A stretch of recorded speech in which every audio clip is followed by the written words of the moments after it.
इस मामले में तब मुझे कई बार लगता है कि यार हम और एक मामले में बड़े दुर्भाग्यशाली हैं। आजादी के बाद के हमारे फौज के इतिहास की हमें कोई जानकारी नहीं। हम जब इतिहास इतना ही पढ़ते हैं, जब राजा महाराजाओं की इतनी बातें पढ़ाई जाती है, युद्धों की पढ़ाई जाती है, 47 के बाद का क्यों ना पढ़ाया जाए? हमारे बच्चे क्यों ना जाने इस बात को, हमारी पीढ़ियां इस बात को क्यों ना जाने, इस भारत भूमि की रक्षा करने के लिए किन किन लोगों ने अपने जान की बाजियां लगा दी। हम क्यों नहीं जानते कि 1971 के युद्ध में लड़ने वाले वो हमारे महान सेनापति कौन कौन थे? हम ये क्यों नहीं जानते कि 1948 के अंदर कश्मीर वाले युद्ध के अंदर हमारे कौन से लोग शहीद हुए, किनको परमवीर चक्र मिला? हम ये क्यों नहीं जानते कि 65 और 99 के युद्धों के अंदर, मैं कहता हूँ चूरू सीकर झुंझुनू का कोई गांव नहीं इसमें 99 का शहीद नहीं है।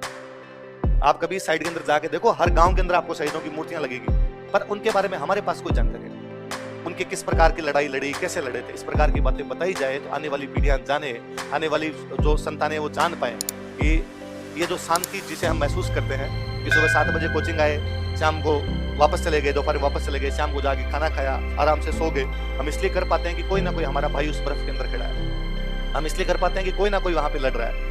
आपकी शांति किसी दूसरे के युद्ध की वजह से, आप चुप इसलिए बैठे हो, आप शांत इसलिए बैठे हो कि कोई ना कोई आपके लिए लड़ रहा है। बड़ी बात यह कि हम उनको क्रेडिट भी नहीं दे पा रहे, और चूंकि ये नहीं पढ़ाया जाता इसलिए कोई आके सो कॉल्ड इंटेलेक्चुअल आके बाद में कहेंगे यू नो ना, युद्ध बंद हो जानी चाहिए, हमें पाकिस्तान से लड़ाई नहीं करनी चाहिए। अरे तुम नहीं करोगे तो वो करेगा?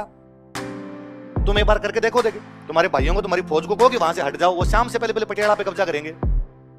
तुमने इसलिए लगा रखे हैं कि उधर वालों का भरोसा नहीं, तुमने इसलिए लगा रखे हैं कि चाइना का भरोसा नहीं, इसलिए खड़े होना जरूरी है, इसलिए युद्ध करना जरूरी है, इसलिए वहां पे रहना जरूरी है। पर हमें इस इतिहास के बारे में कुछ भी बातें बताई, फालतू में देशभक्ति की बातें करते हैं यार। हमें 47 के बाद का इतिहास है वो कुछ भी जानकारी, या बच्चे राजाओं के बारे में पढ़ाता हूं तो मेरी जान खाते रहते हैं, सर फलाना युद्ध बता दो, सर इसमें 700 सैनिक गए थे, 800 गए थे यार, 47 के बाद हमारे भाई थे लड़ गए, उसके बारे में